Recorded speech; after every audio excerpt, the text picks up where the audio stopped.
আইপিএলের শুরুতে ওয়াংখেড়ে স্টেডিয়ামে দেখা গেল রানের সুনামি। কলকাতা নাইট রাইডার্স বনাম মুম্বাই ইন্ডিয়ান্স ম্যাচে মোট রান হলো 444, কিন্তু 220 রানের পার টপকে নাটকীয় জয়ের পর মুম্বাই শিবিরে আলোচনা একজনই, তিনি মুস্তাফিজুর রহমান। ম্যাচ শেষে রোহিত শর্মার কণ্ঠে ঝরল স্বস্তির সুর, কারণ প্রতিপক্ষ শিবিরে ছিলেন না বাংলাদেশি কাটার মাস্টার।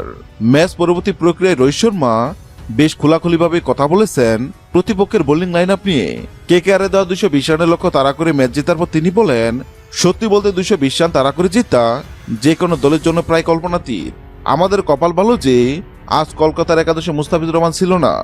আপনারা জানেন মুস্তাফিজ বর্তমানে বিশ্বের অন্যতম সেরা date over specialist.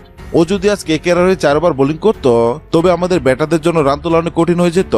Rohit Sharma আরো যোগ করেন, আমি ফিজের সাম্প্রতিক পারফরমেন্সের উপর কড়া নজর রাখছি।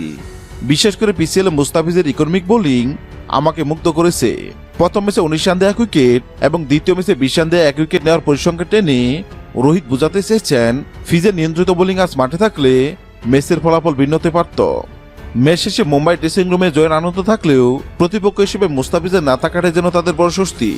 বিশ্বসেরা ব্যাটারদের কাছে যদি ফিজ এখনো কতটা ভয়ের কারণ, রোহিতের এই মন্তব্য তার প্রমাণ করে। হ্যাঁ দর্শক, আপনি কি মনে করেন মুস্তাফিজ থাকলে কেকেআর কি ম্যাচটি জিততে পারত?